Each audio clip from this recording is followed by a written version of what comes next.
નીતિ સાફ રાખશો તો કોઈ દિવસ રણનીતિ નહીં કરવી પડે સાહેબ. બાકી બીજાને સાફ કરવાની ભાવના રાખશો તો એક દિવસ પોતે જ સાફ થઈ જશો. પાપ કરવું એ 100% ખોટું છે, પણ પુણ્ય કરીને અહંકાર કરવો એ એના કરતાં પણ વધારે ખોટું છે. કોઈને છેતરીને ક્યાં જશો સાહેબ?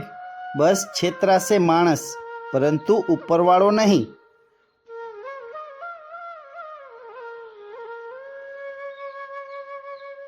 જે વ્યક્તિએ પોતાનો ખરાબ સમય એકલા રહીને પસાર કર્યો હોય ને, તેને પોતાની જિંદગીમાં કોઈના આવવાથી કે જવાથી કંઈ ફરક પડતો નથી. સમય જેવા બનો. જે એકવાર મળે અને કદર ના કરે એને ફરીવાર ક્યારેય ન મળે.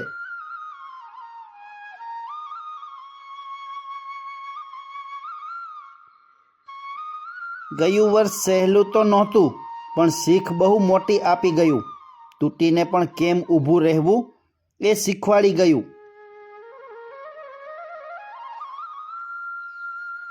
જો આવક ના હોય તો ખર્ચ ઉપર, અને જ્ઞાન ના હોય તો શબ્દ ઉપર નિયંત્રણ જરૂરી છે સાહેબ.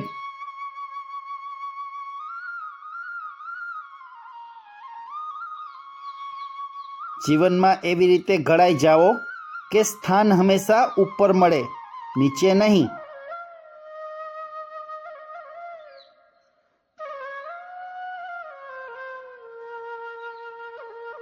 તમે કોકના કામ માટે ગમે એટલું જ તૂટી જાઓ, પણ પીઠ પાછળ તો એ તમારું ખોદકામ જ કરશે.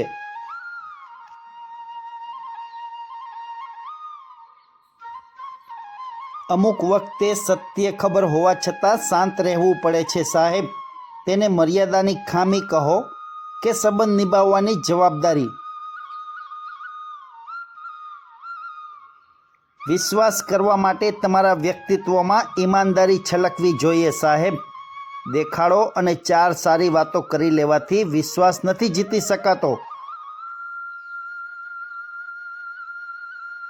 જો સુખી થવું હોય તો ચોરથી 4 ડગલા દૂર રહો, લતખોરથી 8 ડગલા દૂર રહો, અને જુગલખોરથી 1000 ડગલા દૂર રહો. ટૂંકું ને ટચ. જે આપણી સાથે હોય ને સાહેબ, એ જ આપણું, બાકી બધું પારકું.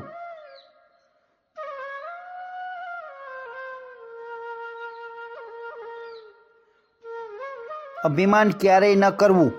પૈસા, ધંધો, ભણતર અને રૂપનું, કારણ કે મોરને તેના પીછાનો ભાર ઊંચે ઉડવા નથી દેતો.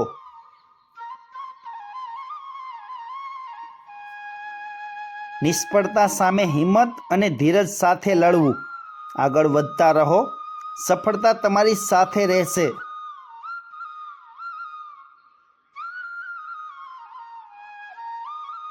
સામાન્ય માણસનું મહાન બનવું એ તો સામાન્ય છે, પણ મહાન બન્યા પછી સામાન્ય બની રહેવું એ ખરેખર બહુ અઘરું છે.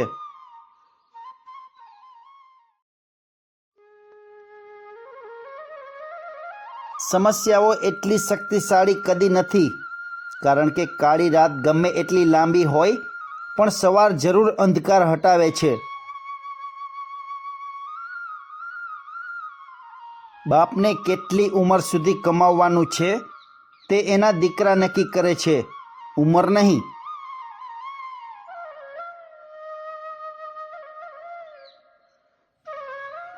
જીવનમાં મુશ્કેલીઓ આવશે ને જશે, પણ તેનાથી ભાંગી પડવું નહીં.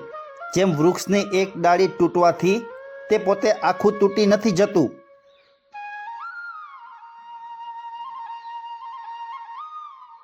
મફતમાં તો બાપનો પ્રેમ મળી શકે છે, બાકી બીજા બધા સંબંધોને સાચવવા તો કંઈક ને કંઈક ચૂકવવું જ પડે છે.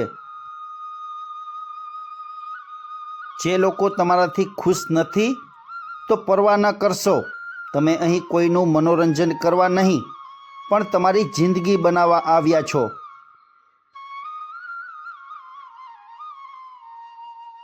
લૂંટવાવાળા ભલે ને લૂંટી જાય, એના તો 2 જ હાથ છે સાહેબ.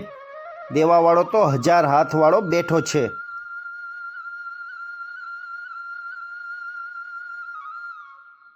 જીવનમાં સકારાત્મક વિચારોથી મનોવિજ્ઞાન મજબૂત બને. સતત મહેનત કરવાથી સપનાઓ પૂરા થાય.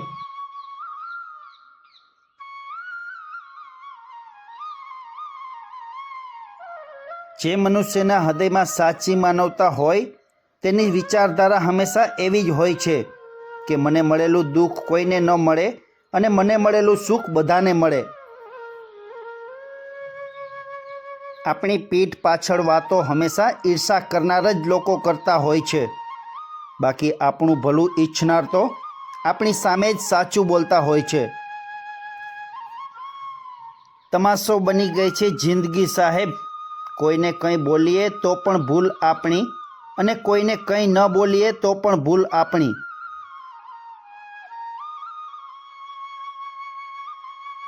રામને શિવની જરૂર પડી હતી અને શિવને કૃષ્ણની.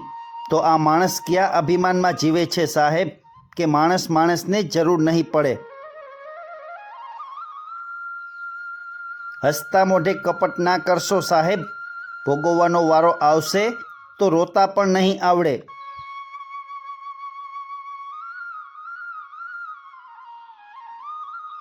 આંખમાં આંસુ આવે ને ત્યારે માં યાદ આવે, પણ જીવનમાં તકલીફ આવે ને તો સૌથી પહેલાં બાપ યાદ આવે.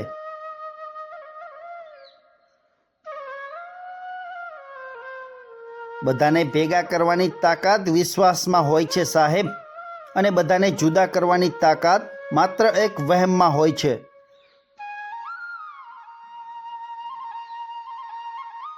કોઈનો સંગ કરતા પહેલાં એ જોઈ લેજો સાહેબ કે એના રંગ કેટલા છે.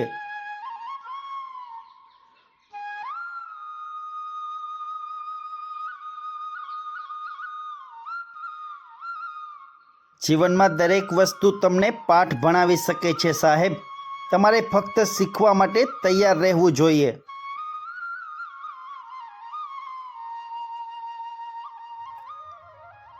વેચી નાખે એવા તો ઘણાય છે જગતમાં. કોઈ તમારા માટે ખર્ચાઈ જાય એની કદર કરજો.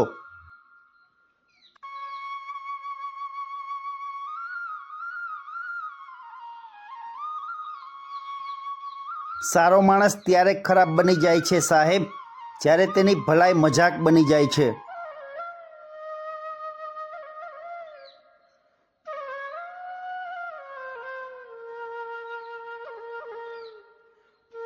જે સમયે છીનવ્યું છે એ સમયે જ પાછું આપશે.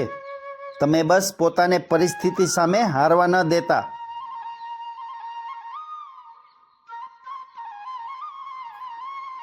આનંદમાં રહેવું હોય તો જે છે તેને છુપાવવાનો અને જે નથી તેને બતાવવાનો પ્રયત્ન ન કરવો.